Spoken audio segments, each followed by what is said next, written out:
So the thing is, we started recording upstairs with both things. So I'm recording on Audacity and on Audition just because I was mad and wanted to make sure it was redundant. Wow. That. And in OBS. You know what else is redundant? This podcast. Welcome to episode 80 of Studio Blank, the anime and manga podcast where you can find all your news, views, and reviews on all things weeb every single week. Hi, I'm Sam. It was redundant, so I was redundant. Oh, you're right. Redundancies. This is Nate redundancies. and Paul, and we're here to do the Studio Blank things. Talk about the spring season. Yes. Now, so really quick, just to get ahead of some stuff, the studio has been spruced up a little bit with this spruce wood. Not actually spruce, but that would have been a very good pun if it was. Oh, I didn't even start the multi-track recording. It doesn't fucking matter. We've had so many technical difficulties. I want to point out, we're not streaming this because we were having technical difficulties an hour and 15 minutes ago. And now we're recording it. Just in case anybody's wondering what the timeline was. We were going to be live at like 5-ish, but then boop-a-doop-a-doop-a-doop-a-doop. And yeah. So it's currently 6:20. We're here. We're talking about spring season. We got some news to go through. It's a plethora of things this season. A plethora of seasonal items. Hey Tim, you're our news boy, our man in the field, our boy in the grass. What do you have for us?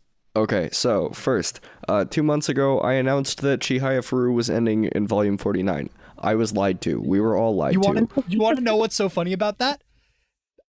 When I was changing the news scroll for this, that news piece was still there. Yeah, I know. That was the last time we used the studio. That was the funny part. That's why I picked this one. Otherwise, I wasn't going to talk about it, but I was like, wait a minute. I went back and I was like, the last time we did the studio was this. That was good. Yeah, changed one number. Good job. Yeah, so the author wrote up a small comic that they posted on Twitter of why there's, as the announcement of, this is why there's another volume coming. And it's basically editorial issues and going... but like we could expand on that just a little bit more. Like, I'm making not faces Kodansha trying to milk this person for more money. I'm making faces because I was trying to pull up a light novel and I already found smut. So fast. Okay. So we're back. On March 24th, Kaiju number 8's first volume of the manga released in Italy, and so in Milan, the subway stations were coated in Kaiju number 8 art because Star Comics paid for it. That's dope. And that is super cool. It's really fucking cool to see that in outside of Japan. It's one of those things where you tend to forget how kind of, I guess at least in my world, you kind of forget almost how universal some kinds of like entertainment is. You know, because like you're like, yes, Japanese manga, and then you're like, yeah, you have a U.S. population that watches like and reads stuff, and then I forget that like JoJo's and kaijus. Well, kaijus in particular are universal. Yeah, everybody likes Godzilla for some reason. Honestly, in other news, monsters lost to mechs today, but. They did, in fact. But yeah, like if you go anywhere, everybody knows Godzilla. Everybody knows kaijus. So that's a very, very easy thing to turn on a dime and make something based on that and to garner a population. That's not to say that Kaiju number 8 is bad by any means or that they are just getting fandoms because they're ripping off Godzilla. It's just the similar vein that people can attach to. I was listening to a YouTuber talk about how he edits things, and he's like, by the way, just so everybody's on the same page, everybody steals each other's shit. Yeah. All the time. And it's not because you're out to go steal something. It's because that, much like we've talked about before, there's really only like 7 major stories, but it's the idea that at some point in your life, you will be hit by something that somebody else has made so profoundly that you want to create something that is your own that resembles the feeling that you got when you first encountered it. Yeah. And that like, no matter what you do, it's still going to be an extension of you as opposed to just an extension of the thing that you saw. And so that like his whole philosophy is like, I'm constantly looking for things that impact me the way I want to impact other people. So like in the same way, like the kaiju story, it resonates with everybody because we all love monster shit. That's why there's 800 that's fucking a really bad way to say isekais a that. season. It's the same thing. Like just one of my favorite examples of this is, so if you were looking at, and I'm gonna bring this up for the 8th time in 8 episodes. If you're looking at Dark Souls or Demon Souls or Elden Ring or those games, right? You would not say that is a ripoff of Berserk. Yeah. That, like, it is very, very specifically different. But the creator of those worlds has specifically said that none of this would exist unless Berserk did. Yeah. He was so profoundly impacted by the dark world that Berserk created that he was able to help create a subgenre because of it. Yeah. And he's not stealing from it, but he's being affected by it in that way, which I think is really important for any artist to grow. And I would also mention too that, like, it's very, very, and this is bittersweet, of course, but it's very cool that at the end of all of this, when you know, Berserk finally ended and the creator passed away, that they were able to, in Elden Ring, because of that attachment, because of that lineage, go, no, by the way, guys, this is Guts' sword. Like, this is the representation of all of, like, my dreams for when I first started this genre and series, now being able to be immortalized because I'm able to honor the one who brought it to me in some sense that way. It was just, those things are the things that are allowed to be brought about when people take things that other people create and make them their own. So, you know, nobody's upset about kaiju. We all love monsters. Oh, absolutely. You know, like, go Godzilla. Mecha Godzilla is my favorite, by the way. Anyway, continue. There is a Godzilla Power Rangers crossover comic going on right now. It's awesome. It's something. I've read like three. What are they called? Doing what? Megazord versus. Yeah, it's Godzilla? Megazord versus Godzilla. Yeah. So, anyway, more cool news. More cool news. We got a behind the scenes like making of video for Bubble, which is the Netflix anime film from Wit that launches in like 2 weeks. Literally 2 weeks from today as of recording. And when you see who's on the staff list, you realize that this movie can't fail. Okay. Like, there is no way that it could fail. Hit me with it. So we have Tetsuro Araki, the director for seasons 1 through 3 of Attack on Titan, directing it. Okay. And our producer is Genki Kawamura, who did Your Name with Makoto Shinkai, and he also just did Bell, which I have now seen. Bell. Bell is a fucking masterpiece. Weeb. Keep going. And then our screenwriter is the screenwriter for Psychopaths and wrote the Fate Zero novel. Okay. The novel? Yeah. Oh, this shit's gonna be horny as fuck. Okay. Now I want to put something out there. Takeshi Obata, the person that did that worked on Death Note and Platinum End, and was the character designer. See, the character designs are okay. The rest of it was shit. But continue. Okay, but here's the thing.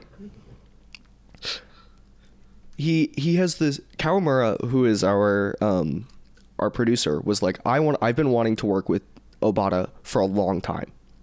Yeah. So he reaches out and he goes, hey, do you want to work on this? Obata goes, no. I'm too busy. I don't have time for your bullshit. Kawamura sends him the script and he calls him back and he goes, I want in. Get me on this. I want in.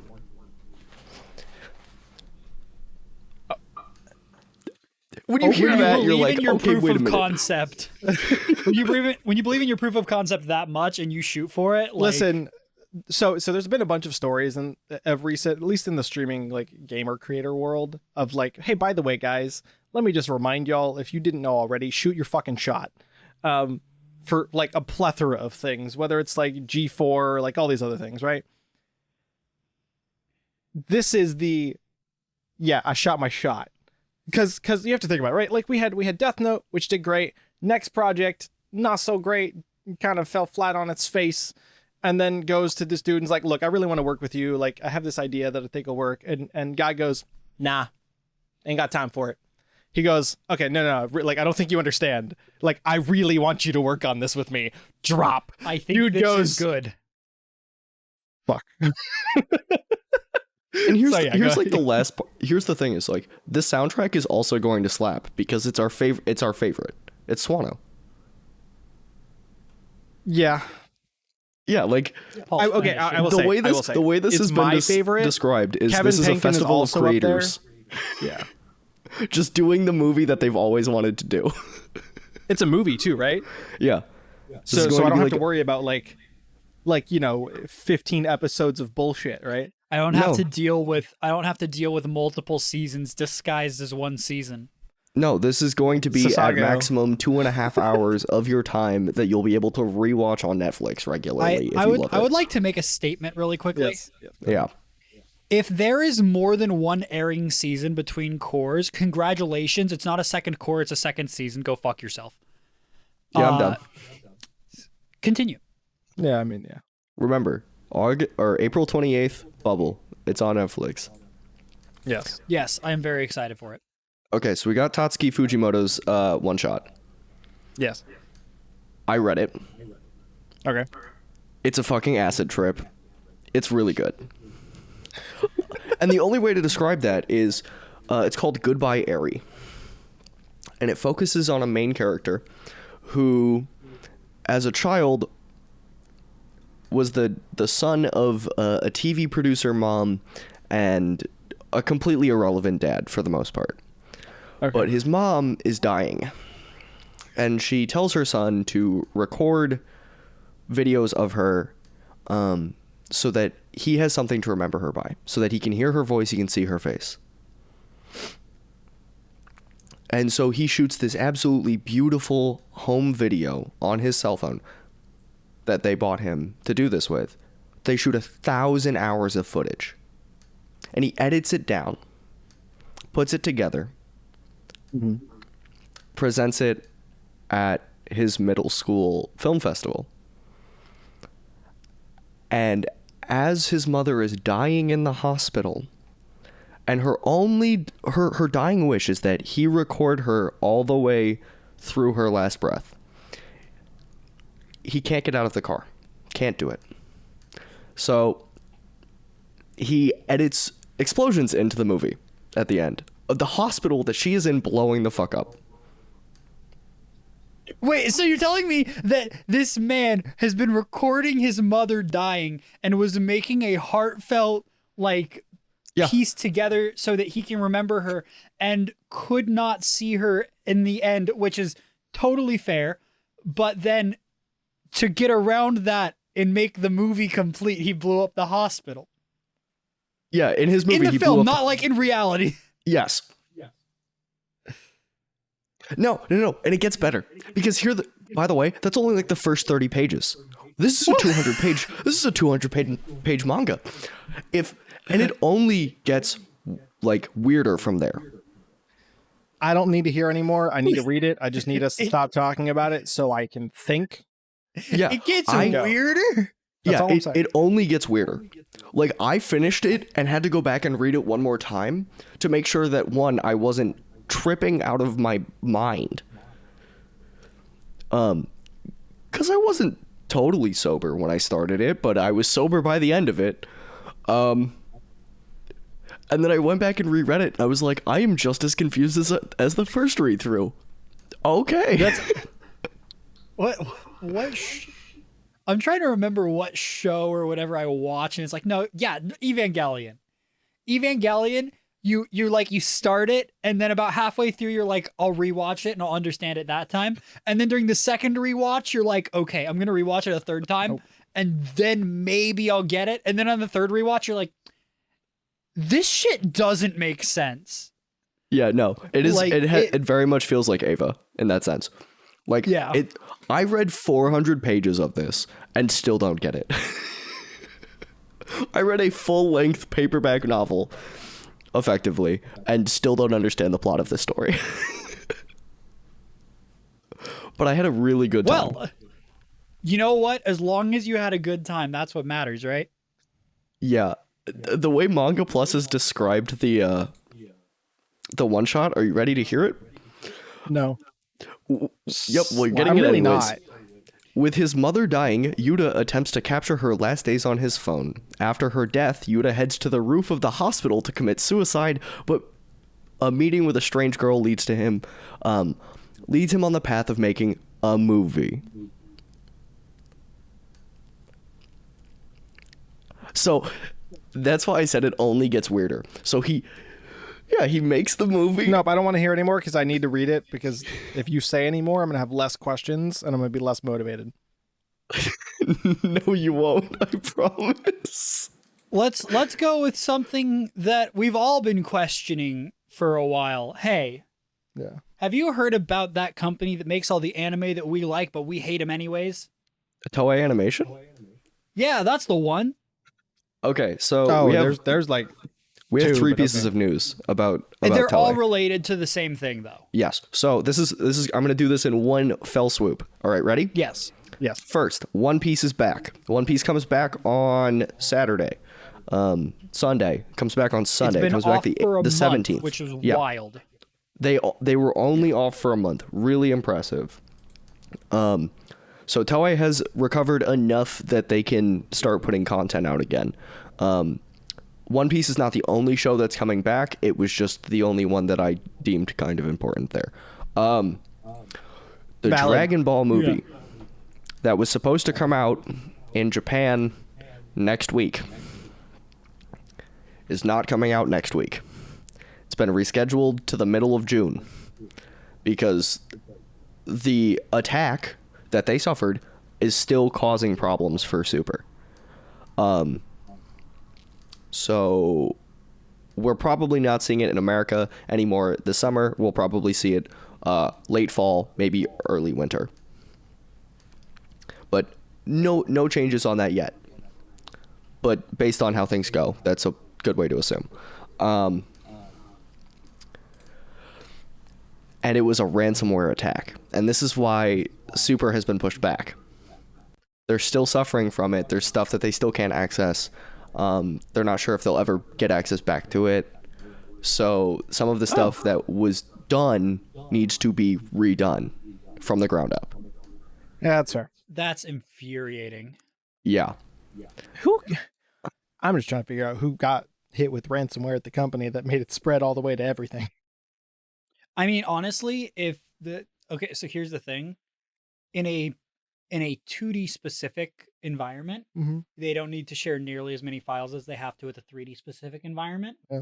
And if they are using a file sharing system, like I would assume they are because they're a full studio making a 3D animated movie, if one person got hit, it did not matter who got hit. That's fair. Because it would spread like a web through the file transfer system. And then if I had access to parts that Tim didn't, but you had access to both of them. Yeah. If I get hit by it, then you get hit by it, then Tim gets hit by it. That's fair. Like the ransomware attacks are generally smart enough to just fucking spread and multiply. No. So I would, That's valid. like, in a system like that, I would believe almost anybody who got hit, it would affect the entire company. And it makes me believe that they targeted specifically the Dragon Ball area, which would be easier to hit because it's 3D. Yeah. And if that's where they're still having trouble, that leads me to believe a couple of things in that vein. So I could be totally wrong and speaking out of my ass right now, but You could be. But that sounds right enough But to you guys. You're pretty smart, so I'm gonna let you in. Yeah, Okay, it well, is. let's calm It is down. definitely a good possibility. And when I saw that it was ransomware, I was like, okay, that makes a lot of sense on why they were like, yeah, no, we're just shutting down indefinitely. I assumed it was ransomware when they came out with it, just because honestly, if you were to hack Toei, why wouldn't you just do ransomware? Exactly. No, I'm not advocating for the hacking of any companies, even Toei, who I have just explicitly said that I'm not happy with as a company, for a variety of reasons. But like, I don't see any other type of hack that somebody would have done that would have had inherent value. Yeah. To the hacker, that is. Yeah. That being said, the hacker here is a piece of shit. Go fuck themselves. Okay, so two more pieces of news. Number one, I want to kind of spearhead. What ended up with the 3.1 Okay. approval rating? There was like one other piece of news that I want to talk approval about. rating. 3.1% rating for Spy X Family. Ratings on TV are done in percentages of the entire audience that it could potentially reach. Yes. 3.1% is fucking great. Yes. Yeah, I found a good way to look at this. Thank you. We were talking about it earlier. It's very weird to portray. Yeah, I went because the out numbers and are so found low. a PowerPoint presentation that explained the whole thing to me. So they ended up with 3.1% of all of the available population in Japan that had access to the network, which is Tokyo TV, I'm assuming. I want to say it's NHK, but I could be wrong. It says NHK. Yeah.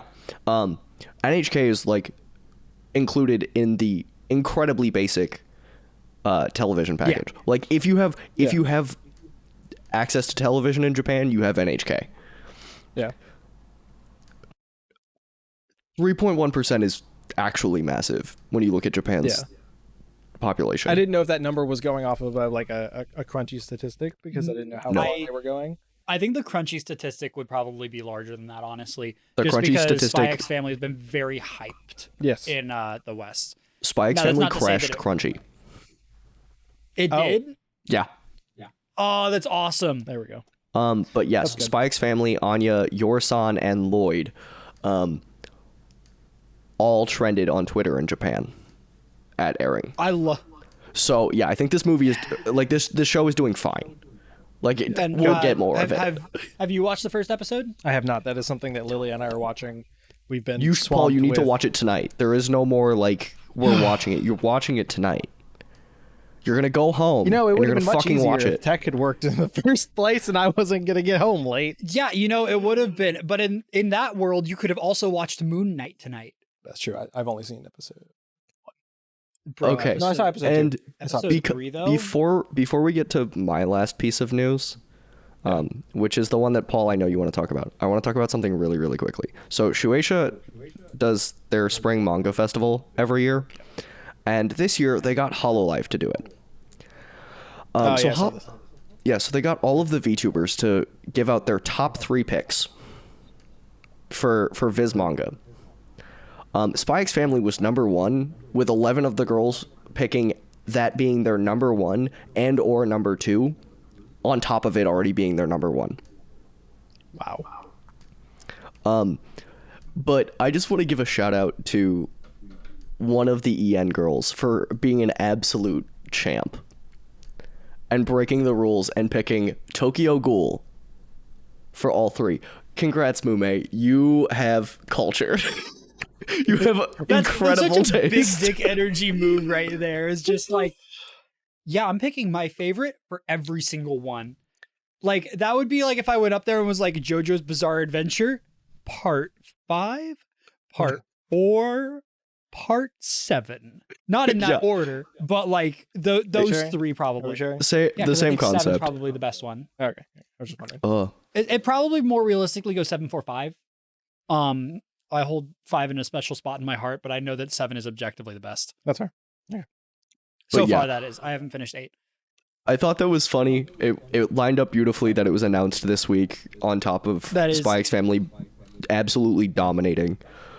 I'm glad the Spy X Family is doing as well as it is because it's fire. It's so cute. Yeah. Here's the thing: she was venting, and the 3D that is there is actually well done. Like it didn't feel incredibly out of place. This is Wit and Cloverworks working on this, by the way. If anybody doesn't know, like these are 2 very, very prestigious, well done studios. Yeah, they've got their shit together. But Cherry and I were watching this, and afterwards I was like, "Who's making this again? Because it's good as fuck." Oh, Wit and Cloverworks, that makes sense. So and real quick, yes. just some context, like from somebody who really doesn't pay enough attention to studios in general, what I remember about studios here specifically is Wit never, ever, ever, ever, ever has missed in terms of character design, ever. I mean, these character designs are perfect. They are ripped right from the manga. Well, and then Cloverworks says, yes, make pretty. Well, I will say Cloverworks made pretty. I think Cloverworks also was the side leaning on the character design though. Yeah. Not in a bad way. They're just more cutesy than stuff that Wit does. That's fair. But Wit definitely did the action sequences. Yeah. And it fucking shows. Well, that's good. I was saying, like, if you remember Talked, wasn't Talked Cloverwork in Wit? Talked was Madhouse. With Mappa? Madhouse? Yeah, it was Mappa and Madhouse. Mappa and Madhouse. Thank you. I was trying to remember what the were. Yeah, no, Wit did Attack on Titan 1 through 3, so they did like the Levi versus The Levi Kenny versus squad, Kenny. which So is good. one of the best animation sequences we've ever gotten. Yes. They also did all of Vinland Saga, which we love. I'm trying to just remember which specific Cloverworks pretty piece I'm remembering right now. All of I can pull up a Tim, we'll few go over for the you, next piece of but news you real can- quick, and then we'll hop back over to kind of studio stuff, because this kind of really leans into that conversation almost. If we're talking about what I think we're about to talk about. Oh yeah, no, we're gonna which talk about the involves thing we're talking about. a very They did Tokyo beloved- 24th Award, Oh yeah, Promised Neverland, as Yeah. explains a lot. Fairy Tale, Yeah. Darling Anyway. in the Franxx. They were a part of. They were the other studio in Darling in the Franxx. Yeah. So we're The gonna other talk the other fun piece of news that involves Okay, new so studio I want to stuff. preface this piece of Tim, news. Go ahead. This piece of news is a leak. We don't know if it's confirmed, It is not confirmed. but this is a good leak if it's true. This is a great leak, in Multiple fact. sources were reporting on this. I Yeah. will say multiple sources are reporting on this. Celebration is right around the corner. Again, And- we're less than a and- month out from Star Wars Seb, so it's fine. So But- everyone, Disney and Lucasfilm have already been. they've been buffing up their anime. It's not even just Or their they've been- anime inside; it's their animation side of things, and that entire. I no, because their animation side of things has already existed since Disney was founded. Well, yes, But they are upping their anime and adult animation sectors. Yeah. Which they are doing primarily by tapping into studios in Japan, such as with features like Star Wars Visions Season 2. Star Wars Visions, which we all watched and we loved, and it was fantastic. There were a couple of episodes that I just didn't like, but for the most part, they were so good that we wanted entire seasons or storylines from them. And it looks like, according to some leaks, we will be getting another batch of them this year, which is a really, really fast turnaround. And I would love to see that. Yeah, there's been go ahead, talks that it'll be like September, October. That was some of the stuff wouldn't that that was be about reported. a year since the last set? A little more than yeah. Yeah. But yeah, it would be damn near close.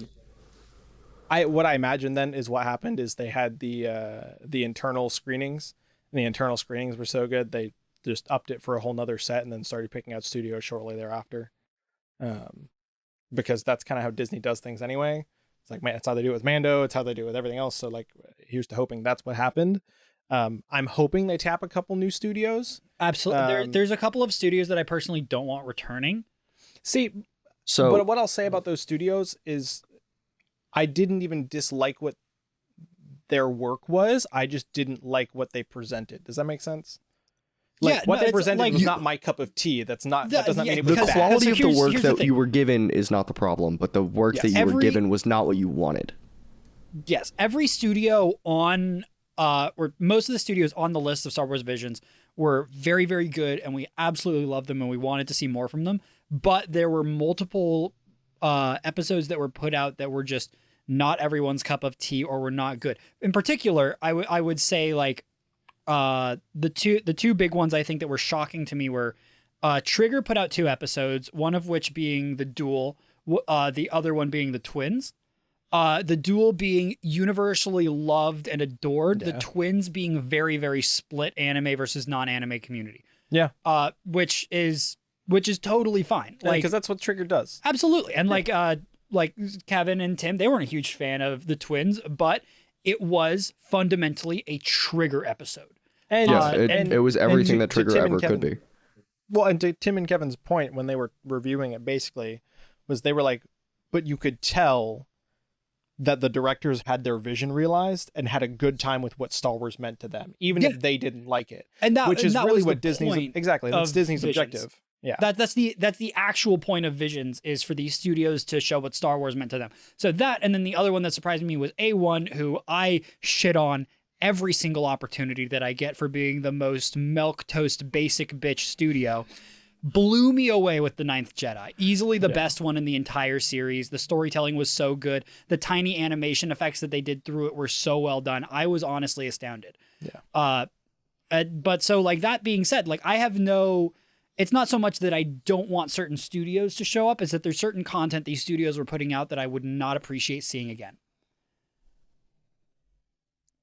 Okay. That being And said, what- if I could get a Ninth Jedi series, What was said is that some of the studios will be returning and continuing the work that they previously worked on, and some of them will be doing new stuff. Okay, so what that tells me is that the ones that were incredibly popular and people begged for more will probably get more.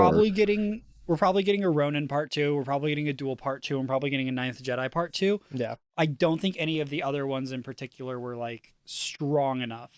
Probably not. I honestly don't think the Ronin one is personally. There was I saw a lot of people that did not like Ronin. I loved it, but I loved the style of it. Like visually that for me was great. I think that it's fine, but I don't think that it's a series.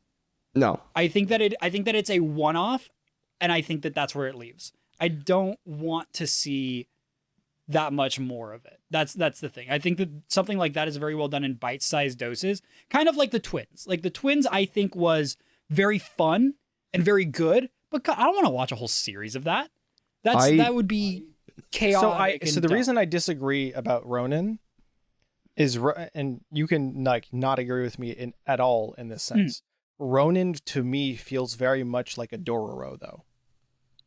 Yeah, that's fine and all, but I don't want that for Star Wars. That's fair. I don't want the way that they did it in Star Wars. That is my personal opinion and my standing on it. I am in the absolute minority here because everyone constantly talks so much they fucking love this episode, and I watched it and I was like, it's good, but not like that good. I'm also not a huge fan of the 3D, but that's just a part of the art style that they did. But the overall like very mellowed colors or like black and white with only like color accents and all of that was very well done, and I appreciated that style. Yeah. There were parts of it that I was like, I don't like the way that looked, but that overall wasn't my judgment of it. It was just like, I think this is interesting, but I want to see this as a one shot. I don't want to see this as a continuing series. Gotcha. I was about to say, I totally forgot about Village Bride. Was also really, really good.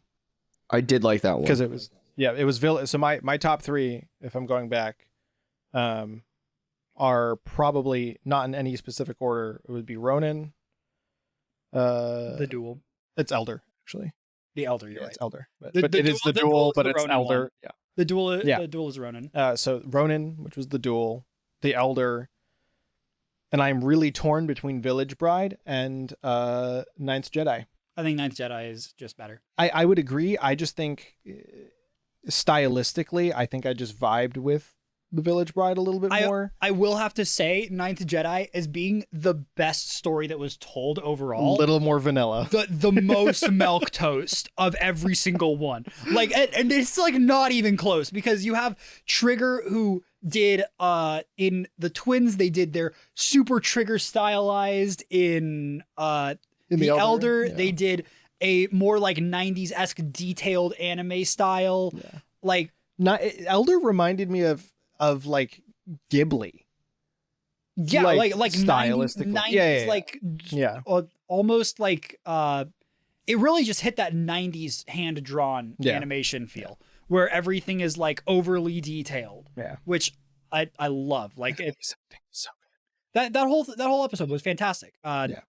But you're absolutely right. The Ninth Jedi, as much as I love it, and they did so many tiny things with the animation to make it cool too. Like the guy's lightsaber being purple and turning to blue, like throughout the fight, like while you're watching it. Yeah. That was really, really interesting, and that was a tiny touch. And they and of course, it was a major point in the story. Yeah, but like, and the animation things that were cool were relevant to the story parts that were cool. Exactly. As opposed to, I think Village Bride gave me this like. And you're right, because I'm trying to defend the Ninth Jedi, but because I know that I'm about to be like, the actual art style looked like SAO. Like it was the same thing they used 10 years ago. Exactly. Vanilla is fine. It's a great flavor. But if you do vanilla right, it was basic. If you do vanilla right, it's always good. Yeah. I'm a vanilla guy personally. Yeah. Like French vanilla or like classic vanilla? Really, it depends. That's fair. That's fair. Okay, so I went back, and the episode that you guys talked about Visions was one that I was not available. I was in a hotel for work, and I wrote down a whole bunch of shit in the brief. I remember this. And so I went back and I found it. and I was like, what were the 3 that when I wrote that, which ones were my favorites? Because I've gone back and I've watched them. How do I feel a year later, basically? Or 6 months. Village Bride was my number 1. For like, I want to see more of it. Because I loved F. She was a really cool Jedi, and I thought there could be a lot that they could work with. The Duel, because I loved Ronan. And my dad and I sat down and we were like, this is a really cool concept. Like, there could be a lot that they could work with this. But like, if you... and Lop and Ocho, because I loved the story of their family and how that progressed. Oh my god. No, you're right. I would like to change my answer. Lop and Ocho is my favorite. It was really good. I just... I remember us talking about that one, but I was like, why... I know there's one that was like really, really well received. Why aren't we talking about it? And then also the droid one was like... I hated the droid one. I turned it off. I didn't even finish it. Toby? The one with the Astro Boy one? I was not. I loved that one. That was my sleeper pick as one of my favorites, but that's because I like watched Astro Boy growing up. That's it. That's literally it. It's like you watched Astro Boy. I have a nostalgia factor. You enjoyed the nostalgia of it. I watched it and was like, I am not the target audience of this. And within 3 minutes, I turned it off because I knew that was what it was going to be the entire time. And not necessarily like the story was bad or the animation was bad.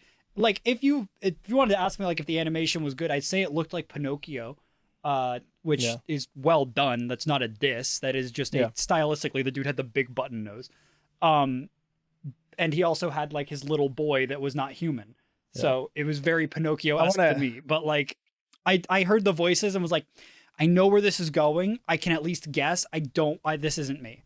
So I want to make a quick kind of sideline here, which is what I miss and feel like Star Wars is almost fundamentally missing still. And Kevin and Tim have talked about this in Star Wars and Scotch a little bit. We are still missing good stories. I'm making a joke. But like Rip Legends, the dark and gritty from Star Wars.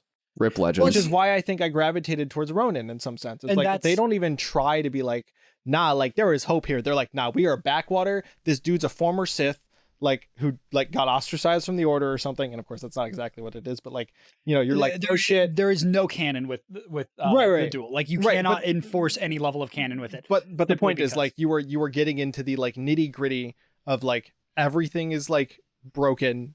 Everything sucks. This is the Outer Rim-esque. And like you're getting this story of a dude who's just like, nah, I'm doing what I want because nobody actually gets to tell me what to do, but you still have a good story. You know, very much akin to like the Mandalorian that we started getting, you know, midway through. It was like, by the way, like we still have some good happy moments here, but like this is we're moving towards the section of the galaxy that is less known. No is more dangerous. No has chaos. Boba Fett definitely had a lot of that. Yeah. Because I mean that's kind of what it was. It wasn't nearly as dark as people wanted it to be. No. And I definitely agree with that point of Star Wars. Anytime they've gotten near it right now, I feel like Disney has pulled them away. Yeah. For good reason. Star Wars is a family property, and making it so that there's not family oriented stuff is rough. But then at the same side, on the other side of the coin, you have Marvel, who is doubling down on the dark stuff, which is weird to me. Very happy. Like it's crazy. Well, so especially Star Wars for me has always had a more mature tone than a lot of other content at its core, and it just they don't capitalize on it. They have a lot of opportunities to do so, but they would end up alienating a large portion of their audience if they did, which is the problem. So they can't do it in a mainline series. They'd have to do it in a side series, and like. That's definitely possible, but I'm hoping that's what we get with Andor.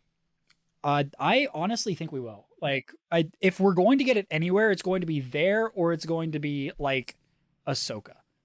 Like, I hope Ahsoka has like a dark tone to it, because her experience as a Jedi and then into Order 66 after leaving the Order and getting through the reign of the Empire. None of that is easy. And this is post-Empire. She's hunting Thrawn. Like, exactly. Like this is a dark time. I expect it to be a darker story because of that. Like Thrawn is one of the most evil motherfuckers and one of the most calculating motherfuckers in all of Star Wars canon. I wouldn't say evil, but calculated and cunning and Paul, I have a question for you. Yes. Is he on the bad side? Is he objectively Is a he bad on person, the bad Paul? side, even if you don't morally look at him as an evil being? Is he on the bad side? And Paul, is he using doing his things cold that are morally calculations to reprehensible? progress the bad side? That would make him technically evil. Now, Like, and when I say Sorry. he's one of the most evil motherfuckers in Star Wars, it's because the thing is you can almost agree with him at times. Like, that's what makes him so evil. Is like you have to question your morality at times when you're looking at Thrawn and his actions. So the way I was going to go with that is almost entirely separate, which is I love how this has devolved. oh, I want to make a couple, like 2-3 more points on this and then hop back into the anime world. But Thrawn's whole objective has nothing to do with the Empire. And that's the thing that, like, where I'm like, dude literally walked in, said, Palpatine, I know things, use me, or you're about to get your ass kicked. And Palpatine went, shit, he knows the shit that I know is coming, that, like, it's gonna fuck us up anyway. That's why I'm building the Death Stars. Please come here so that, like, I can, like, actually utilize what you have so the entire, like, universe doesn't go to shit. Now, granted, Palpatine's bad, totally bad, no questions asked. Like, so Thrawn goes, yup, like, I'm here for the ascendancy in my people because, like, we're on the Outer Rim getting our shit kicked in and nobody likes us. So here, like, and of course, again, it's more complicated than that. But the point that I'm making is, like, he doesn't come in to be like an evil shithead. He comes in because he's like, I'm here to do what is going to keep my people alive. And if that involves siding with the galactic conquering... That is the definition of evil, Paul. Yeah, that's what I'm saying. Is like it's hard the to look at him as definition of evil, but also it hurts. foregoing the needs of other people and punishing them to ensure your own, or the needs of your people. Because in doing so, by bringing the Empire in and doing all of the bad things to raise his own people up, he's kind of putting down some other people. Yeah, but the other people are trying to kill him. Yes, because he's trying to kill them first. Again, the Paul. man put a giant Nazi armband on and people said he's a Nazi. And then he's like, no, it's for my people. It's like, no, he's siding with the bad guys. That makes him a bad guy. Wait a minute. I'm sorry. You said puts on the Nazi armband and he's like, I'm doing this for my people. It's like, yeah, that's exactly what Hitler did. He put on the Nazi armband. He goes, I'm doing this for my German people, and then committed horrible atrocities. And to be fair, I'm not pulling out Nazism just because everything devolves into that. It's because the First Order and the Empire is literally supposed to be a 1-to-1 comparison originally. Yeah, that's what they are. Like that was what it was supposed to be. Like, and so, like, you remember that conversation we had earlier today? This is exactly the conversation. What? I don't even remember. You remember the conversation we were going to lunch and I was like, yes, me being contrarian for content. God damn it, Paul! This is Paul revealed to me today that he changes his opinions to be contrarian just to upset everyone. And then he doubles down on it because he can't allow people to know that he's in the bit. And then a month later, he will use it as a card to get out of having a bad opinion. So... Paul, I will say this was a conversation. I will say for Thrawn specifically, he is one of my favorite characters because he is so well written that nothing that he does is without purpose. Yes. Even if you don't understand that purpose. And so that's when he can be terrifying. Paul, he can be an incredible villain. Oh, absolutely. But he's still a villain. Oh, he's villain. That's the point I'm making. That's the only point I'm trying to make. Yeah. I'm just, there's a separate part of me that hopes that, like, he becomes this weird anti-hero in Star Wars lore culture after, like, he will Palpatine never and be that, everything Paul. in the Empire. I know. That's the problem. Is like Thrawn is such a brilliant character, and the writing that people have done for him is fantastic. That's the problem. They've written him too well for people to retcon him into an anti-hero. Oh, I agree. Timothy he is cemented and permanently cemented as one of the greatest villains. How many Thrawn books were there in the extended universe that got decanonized? Just there were like there were 6-ish. There was same 6. character. I own all of the Thrawn books. There are 9 books in total. There are 6 in Legends, and there are 3 in canon. No, there's more in canon now. There are 3 of them, Paul. I own all of them. Okay.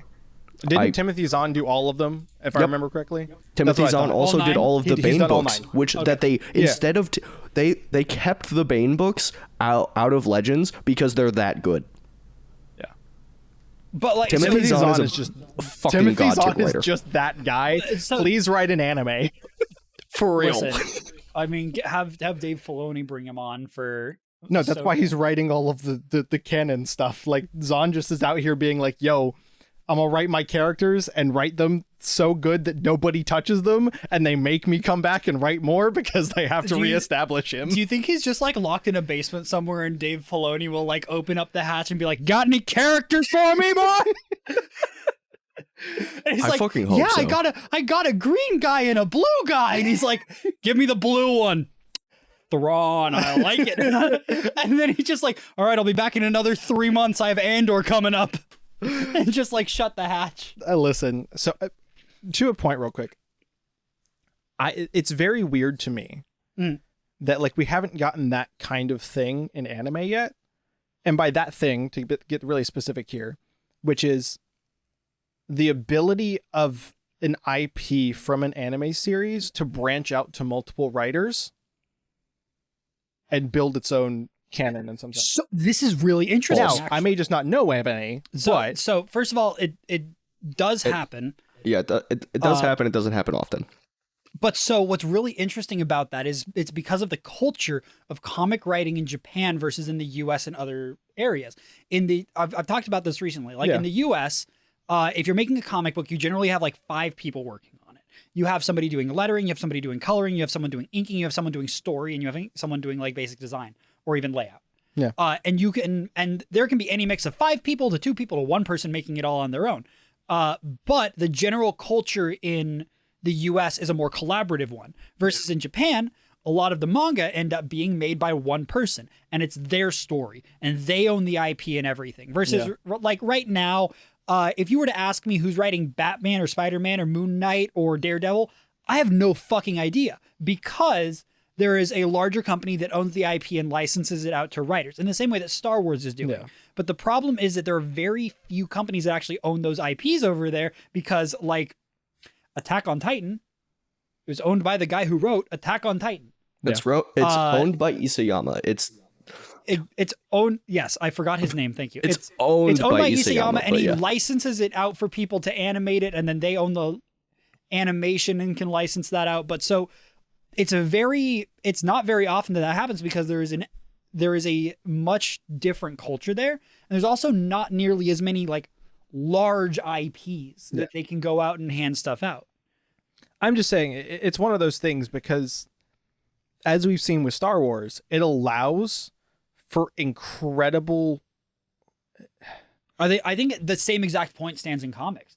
It allows for people to create this incredible spectrum of anything that you might want, from the lightest feel-good stupid story like Deadpool and Gambit. I'm sure neither of you have read that comic series. It's literally, have you actually? So fucking good. Like they dress up like Daredevil and Spider-Man and run around robbing people. And it's stupid and funny and hilarious. But that sounds like something Deadpool would do. And then you also have stories like Deadpool Kills the Marvel Universe, which is kind of funny. But it's also that one's like flawless. I love that one. It's also dark though. Well, and then you have like The Dark Knight, and then you have Killing Joke, and then you have like then you go to like Civil War. Yeah, like Civil War 1, Civil War 2. Civil War 2 is not, it doesn't exist. No. They're actually making Civil War 3, I'm pretty sure too. Civil War 3, Electric Civil Boogaloo. War 2 in a vacuum is probably solid. No, it's not. Civil War 2 feels like Secret Wars, but bad. No, okay, so Civil War... Okay, that's a valid take. Civil War 2 as a concept, fantastic. Civil War 2 in execution, yeah, that flawed as fuck. Because so Civil War, when it happened, was a groundbreaking. Like it lasted for how many years? Like 2? It was like I think it was 2.5 years of my life. It was like a 2.5 year run of every single current Marvel series that was running picked a side. Everybody did. Civil War 2 was a 6-week 6-week run of one comic. 6-week run of one comic, and I think there were 9 tie-ins, with other comics, but it was like in Nova 14, 2016, he makes a throwaway line about Civil War 2. And like, I even made an effort to go find them because I read the first part of Civil War 2 and I was like, I like this. Because for anybody that doesn't know, it's the idea that there's an Inhuman who can sense what's happening before it happens, and therefore they can essentially arrest people before they do stuff. It's not even it's much deeper than that, but yes, like just to get for context, it's like groundbreaking, like universe altering shit that he's predicting that actually ends up occurring. Yes, he's like, yo, Thanos shows up and is about to whoop somebody's ass at this base, and then like Captain Marvel and Danvers and the whole fucking Avengers new crew show up and kick his fucking ass. It was even better than that. It was an interdimensional threat, and the only way they were able to stop it was by contacting Doctor Strange and the Sorcerers in Time. And they fucking barely made it, and they saved the entire world because of it. And then everybody's like, wow, Inhumans, you guys are crazy. How did you do that? And they were like, oh, well, we have this guy who can see the future. We're going to use him to stop crime. And then everybody was like, or like half the people, or not. Half the people were like, the Inhumans were like, we don't even need to use his power. We just want to give him a safe place to live on our country. And then the others, Captain Marvel's like, no, we'll use him to stop like things before. And Tony's like, we're going to kill him. No. Tony just goes, we're not using him for that. We're getting him out of there. He's going with the Inhumans, whether you like it or not, because I refuse. Basically, there was a kill him side. There was a kill him side. You're right. I don't think it was. Was it Tony? I'm pretty it was Tony, because I think it was Tony. I know Danvers it might have been was, Tony. Marvel was keeping. No, I don't. I know Tony didn't want to kill him specifically. Tony himself, because he was doing the whole Cap thing. It was more of a Tony logic was thing, on the side of the people that wanted to kill him, but he wasn't specifically let's fucking kill him. It was a very, the way that it was done was very interesting because it brought up a bunch of like national boundaries between like the Inhumans and everybody else. And all of these lines were drawn very specifically across like how people viewed the Inhumans. And then there was the secondary kind of mini side story, which was Tony, because this is the part that I remember very vividly, was Tony going, I've done this already. I did this with Cap. I am Cap now because Cap is no longer here. So I'm going to fight the ever-loving shit out of y'all. He fucking tells Carol, he's like, I already dealt with one captain and I'm not doing it again. Like, he's like, I already did this. I was in the wrong. I'm not doing this again. And like, Carol's like, no, we must use this to like release the world. Tony also had like trauma too of like, I won't let that happen again. Right. Essentially. And because of that, like there were these really good aspects of it, but that's what I remember specifically, which is I remember like did Tony like fucking died or had some like. So at the very end, Tony sacrifices himself with a suit that puts him in indefinite stasis, and the only person who's able to keep him alive is Beast, because Beast is that fucking ridiculous of a scientist in this current in the iteration of the MCU. There is he's sitting here, he's like, I don't know how Tony's still alive. He's in here until I figure out what the fuck to do with him. But like, he's basically dead, but not, because Tony sacrificed himself at the very end to make sure that like the kid was safe and that he wasn't going to be used for all these like nefarious things. So used, abused, or killed. Yes, that one. Which like at the end of the day, like it could have been a much stronger story. But the problem is with a comic story like that, Civil War was like an anthology. It was a mess and it was glorious. Yeah. Civil War 2 was like a short film. Yeah. And there's nothing wrong with that, but it was definitely not advertised that way. And if we know anything about me, I take great issue with how things are advertised now. And this is my point, which is like that kind of stuff only happens at current in Marvel Comics, in DC. And granted, DC is doing a bastardized version of that where they have to reset their universe every like 2 years because something gets screwed up or they like overpower scale accidentally. And it's not even accidental. Anyway, the point being is like, I'm waiting for that moment in anime where like we go and it's like we're finished. Like we mainly finish up with like, say, Solo Leveling. And then the next 3 writers take the next decade, and like Solo Leveling gets, hey, this is his like journey as a dad. This is his son's thing. And this is like what happens to the rulers and everybody else out in the other dimension. Like, you know what story I would like another writer to take over? What? I'm going to say this unironically, so don't laugh at me. Attack on Titan. You know what? I'm so down. No, it's not. And I want to be clear. That's not because I dislike Isayama or No, I think anything that he's Isayama written. killed it. I'm just like I think he did an absolutely fantastic job with the story. I have my own qualms about the ending, but I'm not mad about it in any way. People were really mad for some reason. I don't get that. they were mad for really stupid but reasons. That's the worst I part. would, but not so much that I don't want to see Isayama's take on how he would continue the story, but I would love to see how someone else would interpret it. Yeah, I would like to see that's the big people thing. feel Is I would be really interested to see how that turns out. how like Eldia and Parody like move forward from here. Right. Post- and that's Rumble, what I'm like, post- God damn it, just I know y'all are sticky with your IPs. I get it. I really do. Y'all want your shit. But like, for the love of all the good stories that exist in people's minds, for all of the writers who want that one shot, who you're like, you know what, we're going to give the kid a try. And like, if it doesn't work, we're going to toss it out and that's okay because like, that's how things can work. Like, please, please, please, please let somebody take the thing that you've built that you are done with and go. Now, there are some stories that I don't want that to occur with, right? Like when One Piece is done, I want One Piece to be done. It won't be. They're going to release a new movie every 2 years. I know, but you get my point. Like once Oda is done with One Piece and my head canon is closed, it's done, it's over. Like I don't care if I want more stories. Once Oda's done with that sucker, like is done. Hey, do you remember when Toriyama finished Dragon Ball Z? Crying in the club. Okay. No, I do want to talk about I want to talk about one example of this actually happening and it being really, really good and something I'm glad it exists. So we have My Hero, right? Yeah. Vigilantes? My Hero as a manga exists. And Horikoshi has written a very interesting story for the most part. But you know what story is better? My Hero Vigilantes. Paul and I immediately knew what you were talking about. Yeah. And it's like I haven't read Vigilantes. I haven't made an I've read effort like to, 5. but I know about it. I know I people love it. fucking I'm love current it. with it. It's the one that I'm like when I see a Vigilantes chapter show up in my box, I'm like, yes, give it You're like, to we're me. eating good tonight. You know what we should actually talk about? What? Yeah. Anime? The fucking spring season of anime because we need to watch more before we make a lot of commentary, please. Okay, that's not true. I'm like kind of caught up with stuff. I have seen 2 shows. I watched Spy X Family. I watched Kaguya. I watched Rising of the Shield Hero. Okay, my bad. I have one, and it's Rising of the Shield Hero. Okay, so am I the only? Wait, I'm the good weep again. It's been months since I was the good weep. Listen, I I said that those are the 3 shows I'm watching. Listen, I said I was catching up. You're not after watching my Science Fell in insanity Love? gets done. This.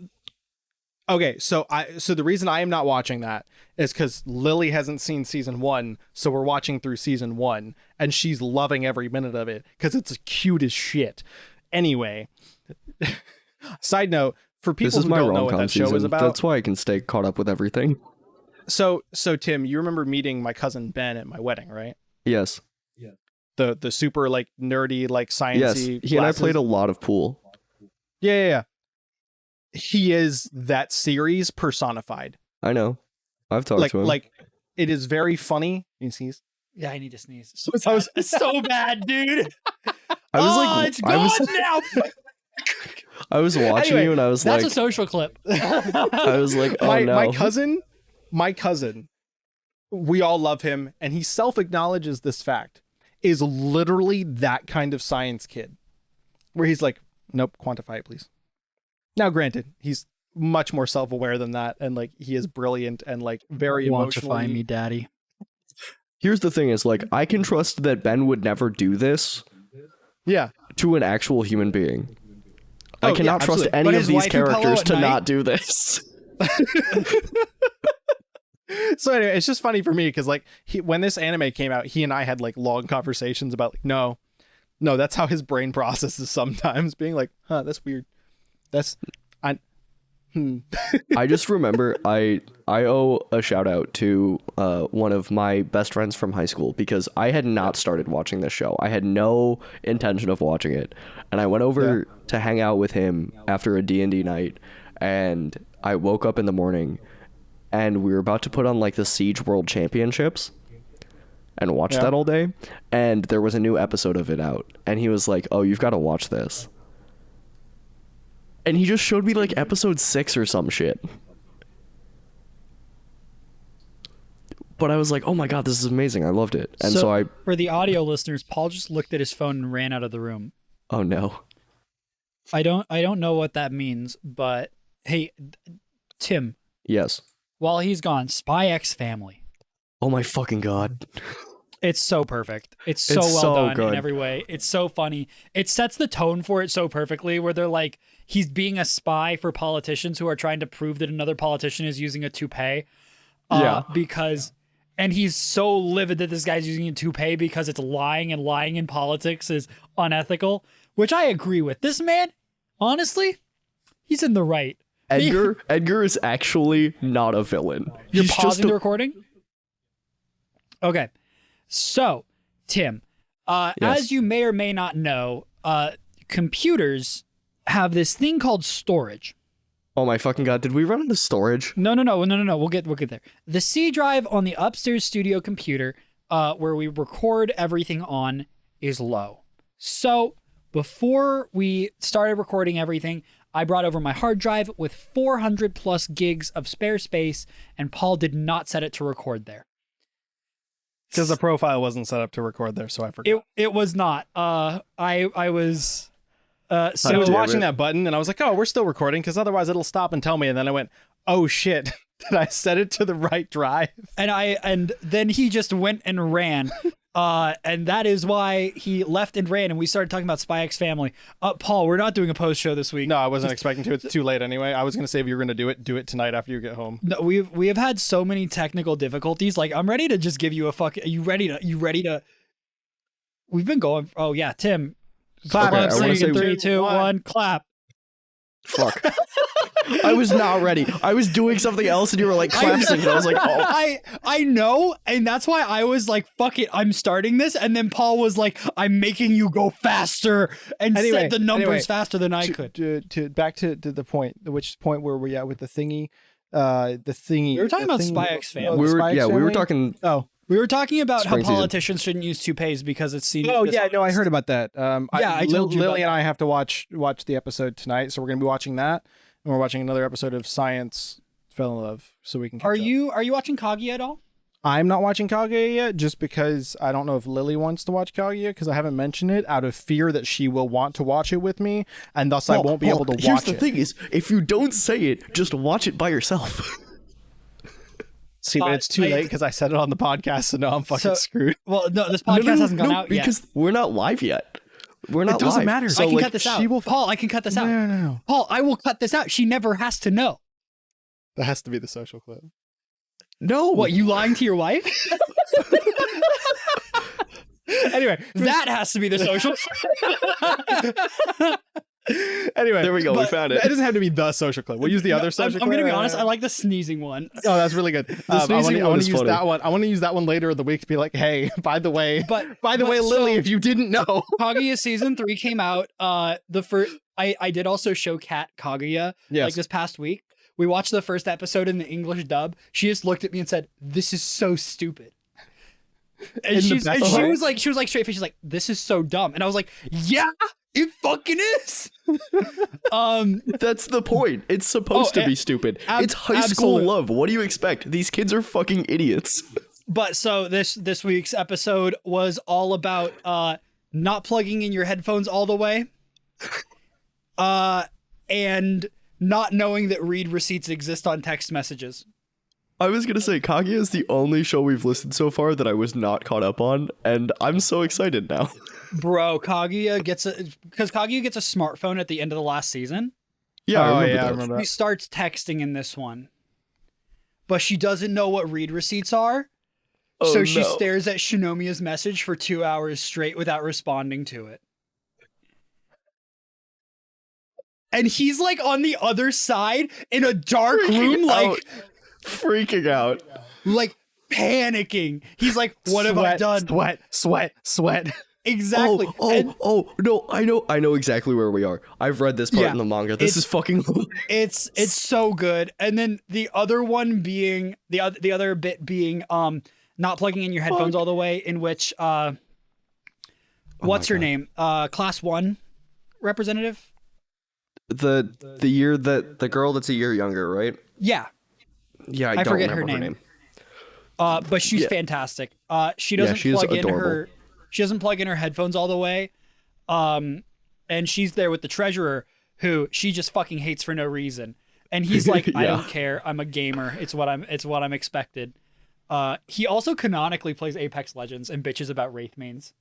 That's amazing. But so he's literally like, he's sitting there and he's like, she didn't plug in her headphones all the way. I can hear her relaxing music. That's fine. I can listen to some like vibe music while I'm working. And then it changes from vibe music to the second track, which is just hardcore jackhammering on concrete. And then it changes to the third track, which is a burly man saying, "You are beautiful. You are valuable. You are worthy of love." And he is sitting there and he's like, okay, I didn't say anything for the first two, so I can't say anything to her now. And if somebody comes in, then this is going to be a problem. And then everybody comes in and he's like, if we all get back to working, then she's going to hit the play button and everyone's going to hear this burly man talking to her and telling her that she is perfect and she deserves love. I need to find a way to stop this. So he starts playing idle music out of his phone with his headphones not plugged in all the way. He is a saint. I love him so much. And she then looks at him and is like, you're a fucking idiot. Imagine what kind of goddamn moron wouldn't plug in their headphones all the way. And he like intentionally did it to get caught so that she would have a moment of self-reflection and check. And then she hits play. And then it's like the next panel, it's like, everyone went home pretending like nothing happened. Yeah. Just like Kaguya-sama is. And it's like, yeah, the show is so good. It's so dumb.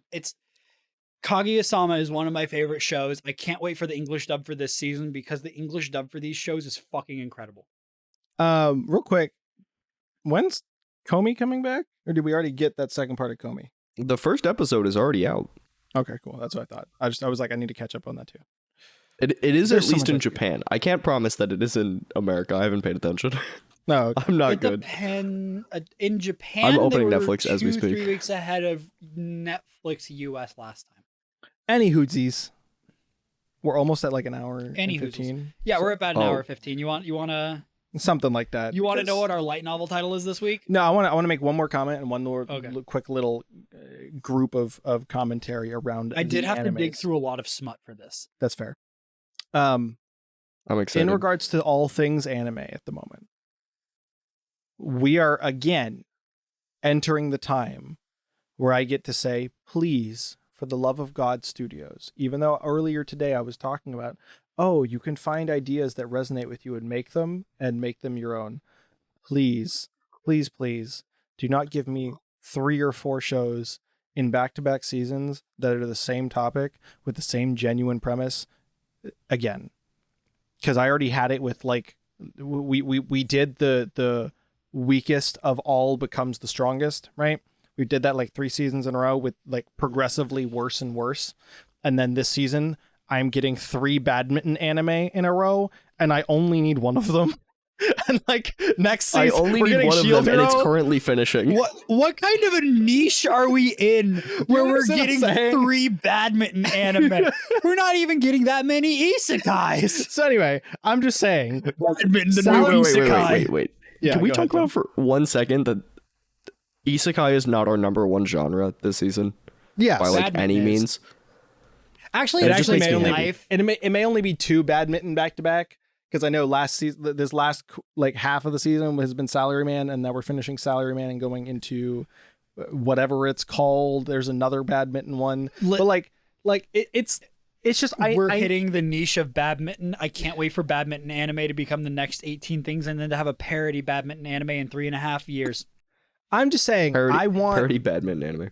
I want more new stuff that's well done. Like, for example, like I saw the Skeleton Knight trailer and I was like, okay, so the song is done by one of my favorite YouTubers who a long time ago started doing like Japanese covers of anime stuff and did great. And he's finally on an anime opening. And I'm like, that's dope. That's great. I love it.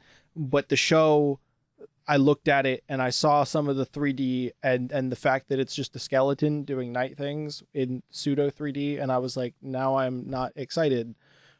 So I need y'all to do better and give me shows that I will enjoy that are new rather than redoing the same show that I've already enjoyed that is not as good as the show that I originally enjoyed. You know? Please stop using 3D in your shows if it's not a 3D centric show. Yeah. That's not even a true statement. It's please No. stop using 3D and improperly blending it into your 2D environments. Yes, that. Um, And now, granted, I still haven't seen it. Like, I have not seen it yet, so I can't really say anything. I'm talking about trailer, but still, you get the point. Like, for example, we you did said not 3D need skeleton, and I already had flashbacks. Like, we did not need strongest sage with the weakest crest on the heels of Misfit at Demon King Academy and Mushoku Tensei. which were on the heels of yet more. You get my point? Like, I don't need this. Like, if you're gonna do the same thing, you better do it well. Like Misfit at Demon King Mushoku Academy Tensei gets a pass because it was fucking god tier.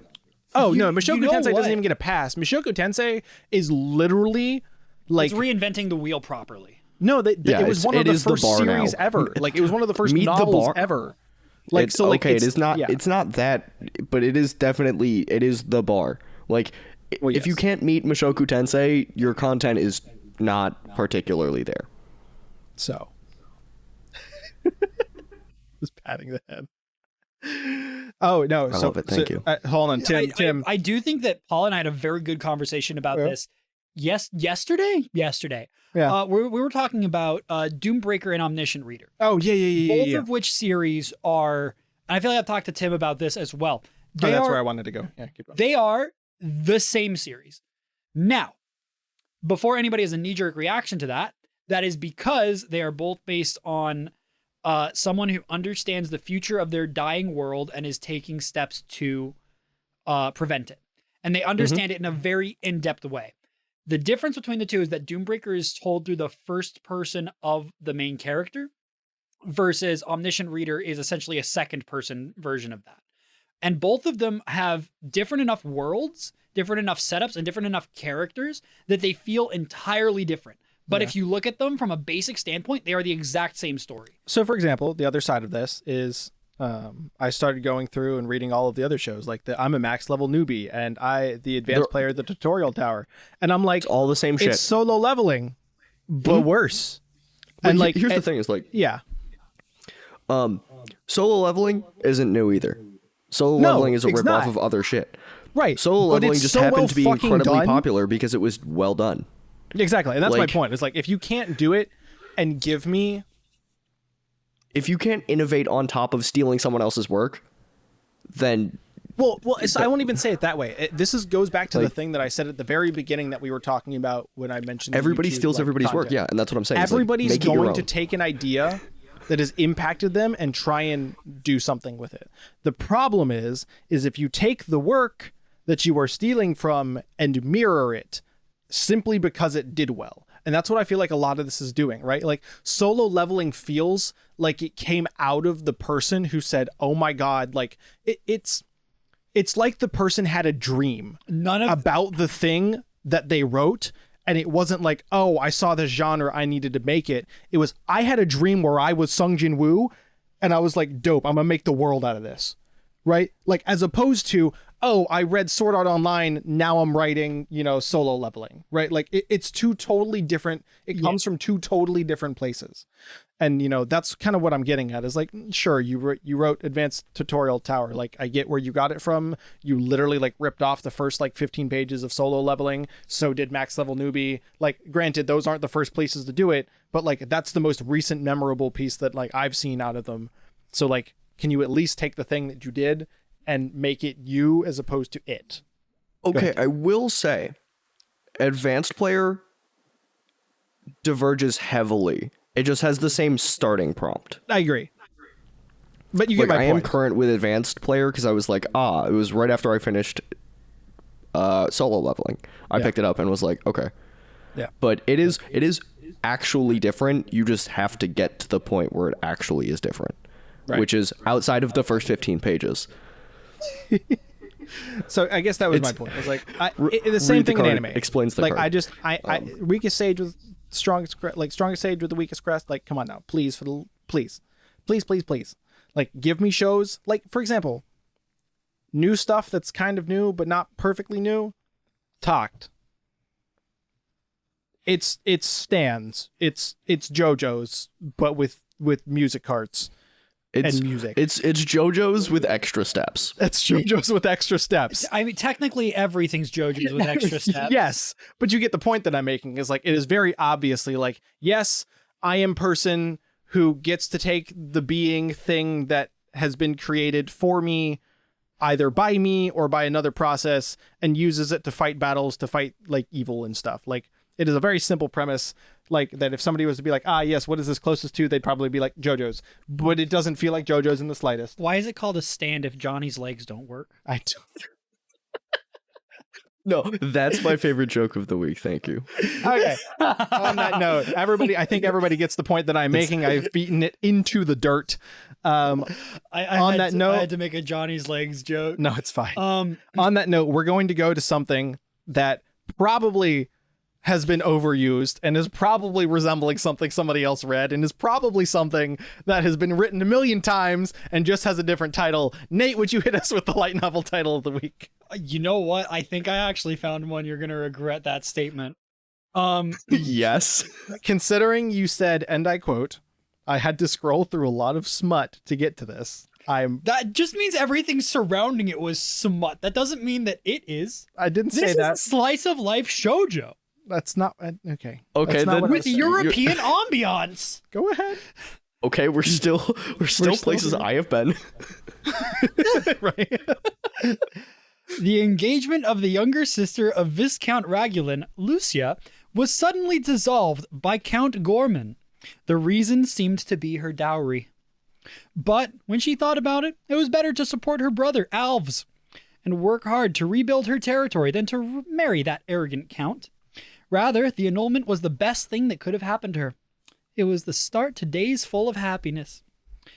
However, Lucia received an invitation for Gorman's wedding from the Countess.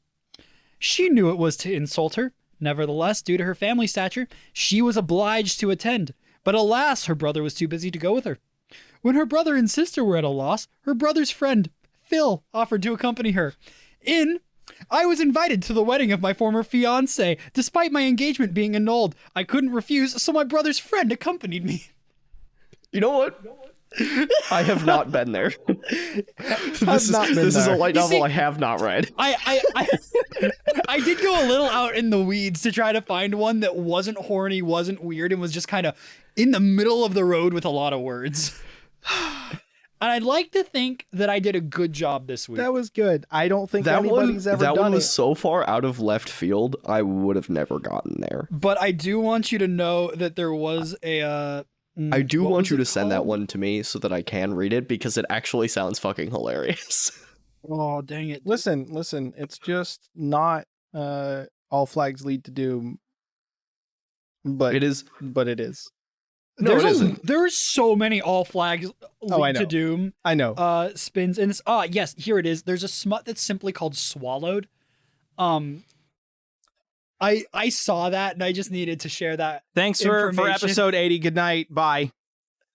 You can find Paul at I_love_Mondays on Twitter. I love Mondays on Twitch and other stuff. You can find me at twitch.tv/Comfamous, Instagram.com/Comfamous, Twitter.com/Comfamous. Comfamous pretty much anywhere. YouTube, you'll have to search it in the search bar. Tim, you can find at twitch.tv/SyntaxAtrix, Twitter.com/SyntaxAtrix, and Instagram at SyntaxAtrix. And you can find all of us at Studio Blank Pod on Twitter, Instagram, and on Twitch. Paul has literally left. He's going to stop the recording. I can hear him on the stairs. He is mad at me. Tim, can you say something just to prove to the audio team that I am not alone? Wowzers, I am still here. But yes, Paul. I watched Paul leave, and I was like, "Oh no, we're on a ticking time bomb." So we are. Thank you for tuning in.